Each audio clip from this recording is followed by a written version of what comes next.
Fala galera, mais uma vez eu, Alexandre Magalhães, na resenha com Magalhães para falar dos times do futebol brasileiro e dos campeonatos que estão em curso. Neste dia 22 de abril de 2025, retornaremos com Libertadores e Sul-Americana. Terceira rodada já. Essa terceira rodada já pode definir muita coisa. Já teremos alguns grupos, mesmo faltando 3 rodadas, mas com um panorama bem claro das oitavas de final.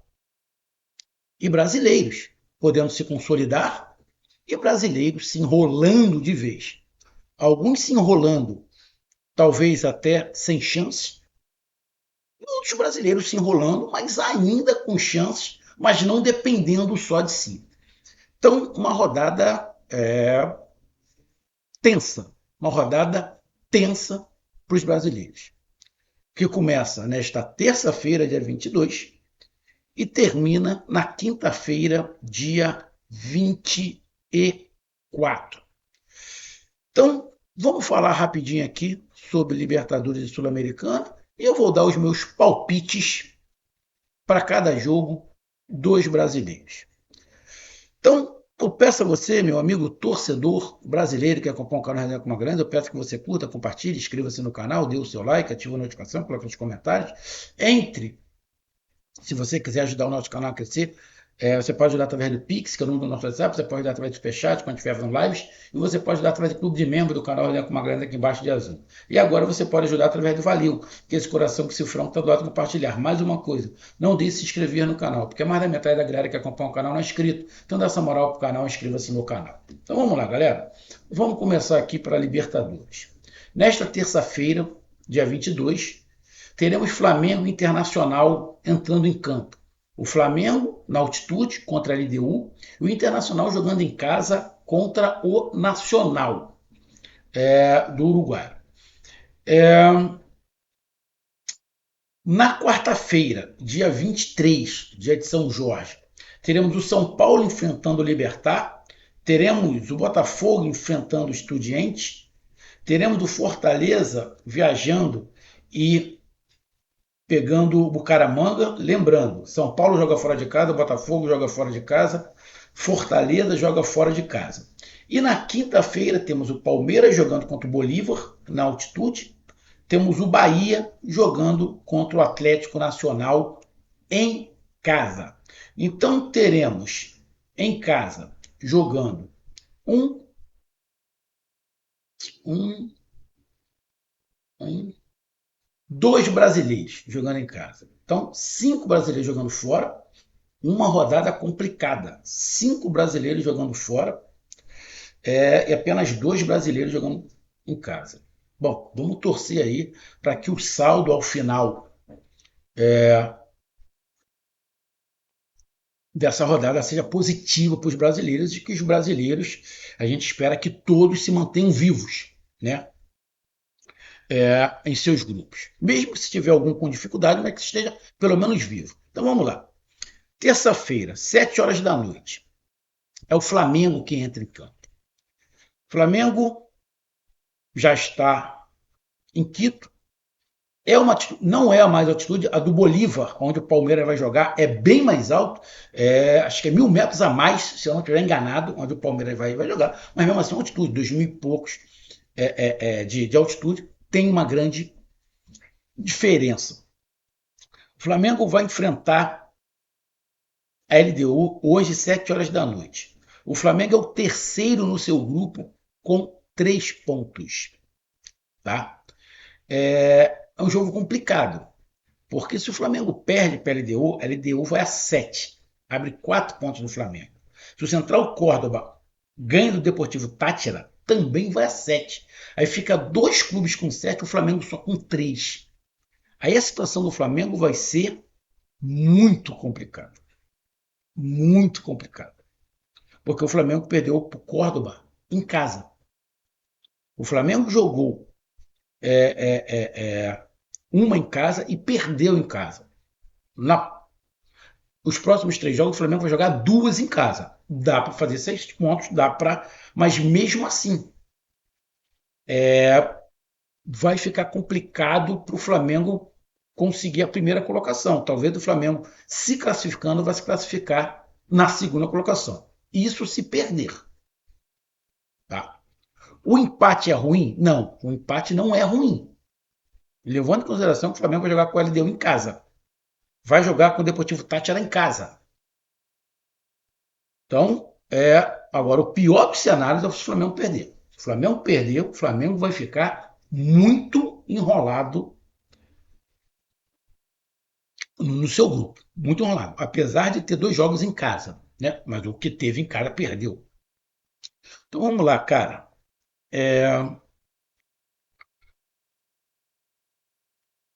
A LDU é um time complicado em qualquer lugar. Tá? A LDU é um time complicado em qualquer lugar. Joga em casa.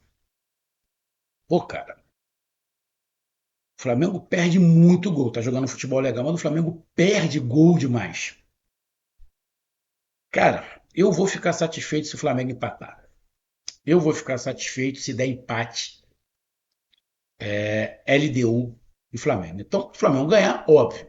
Mas eu já vou ficar bem satisfeito se o Flamengo empatar. Mesmo que o Flamengo termine na terceira colocação, o Flamengo consegue, com 2 vitórias em casa, indo ali a 10 pontos, o Flamengo consegue se classificar se não for em primeiro e em segundo. Então, o empate, para mim, para o Flamengo é bom. O problema é se o Flamengo perder. E principalmente se o Córdoba ganhar. E aí fodeu, vai ficar 2 com 7 pontos e o Flamengo com 3. Então, o meu palpite, LDU e Flamengo, eu, eu vou de Flamengo. Eu vou de Flamengo. De empate entre LDU e Flamengo. Até porque, só para lembrar, a LDU está na frente do Flamengo. Então, apesar da LDU querer ganhar, mas o empate também não é ruim para a LDU. Ela está na frente do Flamengo. Tá? Mas eles vão querer ganhar porque o jogo de volta é aqui. Então eles querem manter essa margem, que mesmo que perca aqui, o Flamengo não passa ele no ponto. E teremos Internacional e Nacional. Internacional e Nacional. O Inter é o líder do seu grupo, o Nacional é o último colocado. Mano de campo do Inter. Eu vou de Internacional.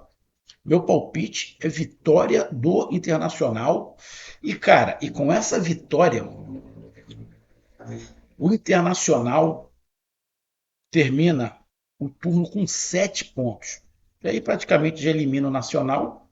E dependendo do resultado do Bahia Nacional, Bahia ganhando, que também joga em casa, cara, poderemos ter, podemos falar aí que 50% confirmado os 2 brasileiros. Então, Internacional e Nacional, eu vou de vitória do Internacional. Aí vamos para quarta-feira. Libertad e São Paulo. O São Paulo não vem fazendo um grande futebol.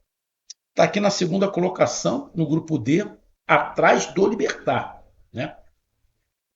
Uma vitória do São Paulo faz ele chegar a 7 pontos e dar um passo gigantesco para a classificação. São Paulo ganhar, mesmo faltando 3 jogos, o São Paulo dá um passo gigantesco para a classificação. Vai jogar contra o Libertad, que tem 2 vitórias. Cara, Libertad e São Paulo. Libertad e São Paulo, eu vou de Libertad ou empate.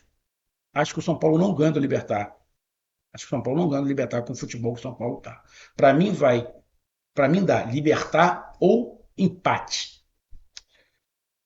Também na quarta-feira, dia 23, Estudiantes e Botafogo. Bom, o futebol do Botafogo também não convence a ninguém, nem mais aos torcedores.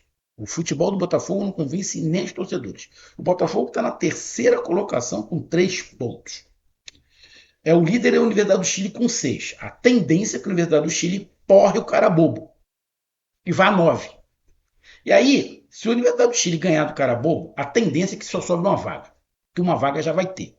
E aí vai se matar Botafogo e Estudiantes. Então esse jogo Estudiantes e Botafogo é importante. Está os 2 com 3 pontos. Está os 2 com 3 pontos. Cara, o problema é que o Botafogo não vem jogando bem.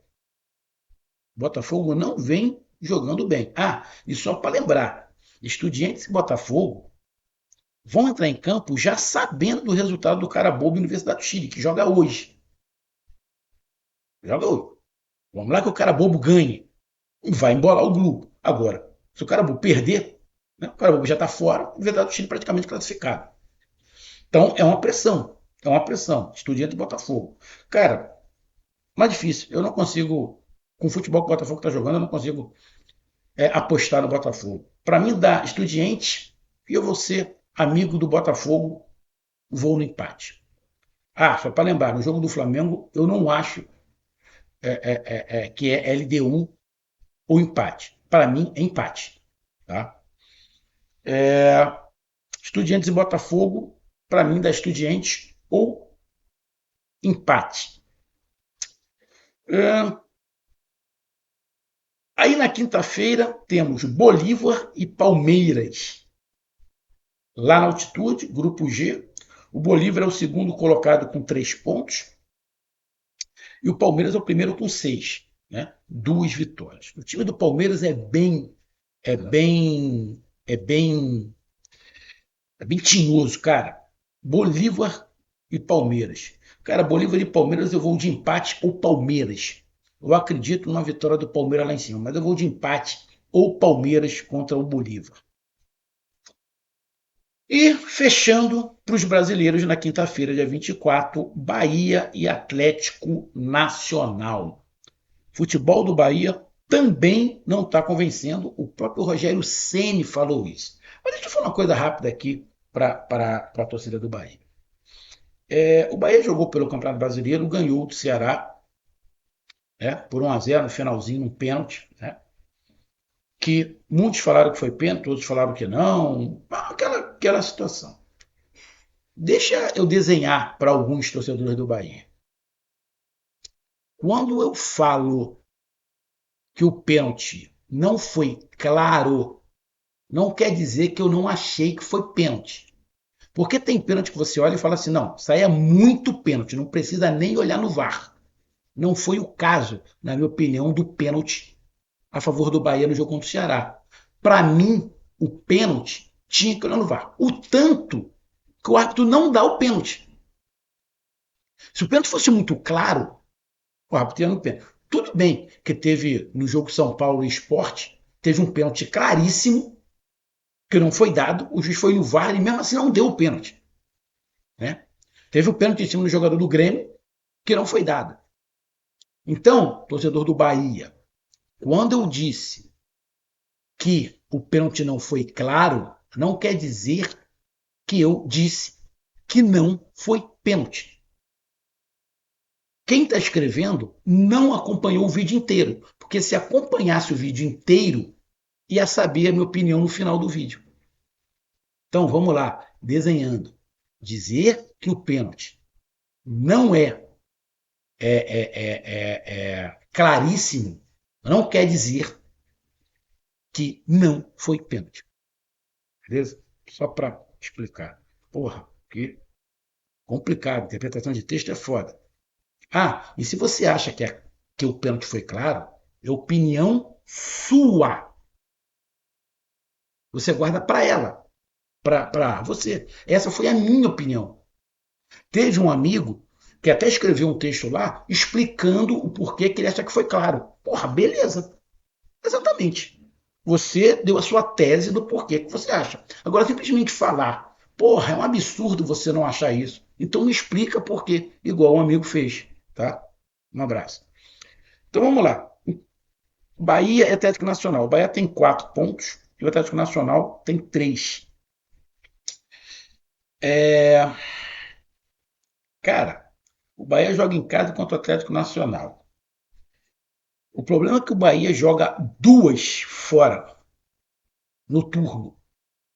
Cara, o empate para o Atlético Nacional não é ruim. O empate para o Atlético Nacional não é ruim, mesmo ficando atrás do Bahia. Porque ele vai continuar, se ele empata com o Bahia, ele vai continuar apenas um ponto atrás do Bahia. E o que eles imaginam, jogando em casa, o ganho do Bahia. Cara, o Bahia tem que ganhar esse jogo. Só para lembrar, o Bahia tem 2 jogos fora e não vem jogando bem. O próprio Rogério Ceni falou isso. Cara, Bahia e Atlético Nacional. Bahia e Atlético Nacional. Mas eu vou de Bahia. Mesmo o Bahia não jogando bem, que não vem jogando bem, eu vou de triunfo do Bahia. Então, tá aí os meus palpites da Libertadores. Espero sinceramente que todos os brasileiros já comecem nessa terça-feira com resultados positivos. E vamos aqui para a Sul-Americana. Sul-Americana, mesma coisa, jogos. Terça, quarta e quinta, dia 22, 23 e 24. Hoje, dia 22, temos o Vasco jogando em casa contra o Lanús. É só o Vasco que joga representando o Brasil hoje, na terça-feira. Na quarta-feira, dia 23, temos o Fluminense saindo para pegar a União Espanhola. Temos o Atlético Mineiro pegando o Caracas fora de casa também. Temos o Vitória jogando em casa contra o Cerro Largo. Teremos 3 jogos. Teremos um jogo na terça, 3 jogos na quarta. E na quinta-feira, dia 24, a gente tem o Grêmio viajando para pegar o Godoy Cruz, o Corinthians pegando o Racing e o Cruzeiro pegando o Palestino fora de casa. Então, um jogo na terça, 3 jogos na quarta e 3 jogos na quinta-feira. Vamos aqui, então, logo para Vasco e Lanús, aqui no Rio de Janeiro. O Lanús é o primeiro com 4, o Vasco é o segundo com 4. O futebol do Vasco, sim, é um futebol para disputar. Você pode esperar tudo, né? O Lanús fez 5 gols, tomou 2, então salvo de 3. O Vasco fez 4, tomou 3. Ou seja, o sistema defensivo do Vasco é pior do que o do Lanús e o ataque é melhor, o do Lanús. Cara, para mim dá Lanús ou empate. Lanús ou empate. No jogo Vasco e Lanús, da Lanús não, desculpa. Dá Vasco ou empate, tá? Vasco ou empate. Vou apostar na vitória do Vasco. Suada, mas vou apostar na vitória do Vasco. Vasco ou empate. Aí vamos para quarta-feira. União Espanhola e Fluminense. Fluminense é o líder do grupo com 6 pontos. União Espanhola é o terceiro com 1 ponto. Um empate, uma derrota. O Fluminense tem 2 vitórias. União Espanhola e Fluminense. Jogando fora, deixa eu dar uma olhada aqui. União Espanhola do Chile está na 13ª colocação, time bem imitado. União Espanhola e Fluminense, eu vou de Fluminense. Eu aposto que o Fluminense vença fora de casa União Espanhola. Aí temos também na quarta-feira o Atlético Mineiro viajando e pegando o Caracas. Né? Caracas deve ser da Venezuela. É isso. Caracas da Venezuela. Caracas no campeonato venezuelano é o 11º colocado. O Caracas na Libertadores é o segundo colocado com 4 pontos. Um empate e uma vitória. Tá igual o Atlético Mineiro. O Atlético Mineiro ganhou do Botafogo pelo Campeonato Brasileiro, dá uma empolgada, mas o jogo é lá. O time, se você olhar assim, cara, no normal o time do Atlético seria bem superior ao do Caracas. Cara, mas eu vou de empate ou Atlético. Eu vou de empate ou Atlético. Vou de empate ou Atlético. Também na quarta-feira, dia 23, Vitória e Cerro Largo. O Cerro Largo é o último colocado com pontos e o Vitória é o segundo com 2. Cara, é a oportunidade do Vitória brigar pela classificação. Né? Se ganhar, dependendo do que aconteça ali, Universidade do Chile e Defesa e Justiça, o Vitória fica na briga. Agora, se o Vitória perder, cara, vai se complicar de vez. Eu não vou dizer que vai dar Deus, mas vai ficar muito difícil para o Vitória. Então, o Vitória tem que ganhar. Tem que ganhar. Vitória e Cerro Largo, eu vou de Vitória. Eu vou de Vitória. Para mim, o Rubro Negro Baiano vence o Cerro Largo. Aí na quinta-feira, fechando a rodada, né? São 3 jogos. Temos Godoy Cruz e Grêmio. Godoy Cruz e Grêmio. Grêmio agora já numa outra situação, né? Tá os dois com 6 pontos. Godoy Cruz e Grêmio estão os dois com 6 pontos. Na verdade, se der empate, é bom para os dois. Se der empate, é bom para os dois. Porém, só se classifica um, né? Então, se o Grêmio jogar lá por um empate, tá bom para o Grêmio. Se o Grêmio jogar lá por um empate, tá bom para o Grêmio. O Godoy Cruz é o primeiro colocado, porque o Godoy Cruz fez 4 gols e não tomou nenhum. Mas o Grêmio só tomou um. Fez 4 gols também só tomou um. Então, os dois ali em relação à defesa não tão ruim, não. O futebol do Grêmio não é um futebol que está agradando muito, cara, mas eu vou de empate. Godoy Cruz e Grêmio, eu vou de empate. O jogo é na Argentina, é sempre complicado. O Godoy Cruz é o nono colocado no Campeonato Argentino, mas eu vou de empate. Eu aposto num empate do Grêmio. Corinthians e Racing, também quinta-feira. O Corinthians é o terceiro colocado com 1 ponto e o Racing é o último com 0. O Racing não é o Racing da Argentina, é o Racing do Uruguai. Para mim, dá Corinthians. Para mim, dá Corinthians. Mesmo o Corinthians também não fazendo um grande futebol, mas também Corinthians e Racing. Apesar que o Corinthians adora aprontar, né? Mas Corinthians e Racing, eu vou de Corinthians. E fechando a rodada, Palestino e Cruzeiro. O Cruzeiro viaja para pegar o Palestino, time chileno. O Palestino é o segundo colocado no campeonato chileno, então vem bem, né? E o Cruzeiro é o último colocado do grupo E. Primeiro colocado é o Muxuaruna, caralho, na surpresa. Cara, o Cruzeiro, na minha opinião, pode dar adeus à Sul-Americana se perder. Acho que é o brasileiro, na minha opinião. O Cruzeiro é o brasileiro que se perder, dá adeus. Acaba para ele. Porque ele só vai poder chegar a 9 pontos. Dependendo do que aconteça com o Muxuaruna, ele pode chegar a 9. E aí acabou. Então, cara, o Cruzeiro pode ser eliminado nessa rodada. Palestino e Cruzeiro. O Cruzeiro tem que dar vida, mas o Cruzeiro não vem jogando bem. Cara, Palestino e Cruzeiro. Eu vou de Palestino ou empate. Palestino ou empate. Então, cara, na Sul-Americana, a minha opinião aí é que a gente pode ter um time já dando praticamente adeus. E esse time pode ser o Cruzeiro. Então tá aí a minha análise. Um grande abraço, até mais, valeu, tamo junto, fui!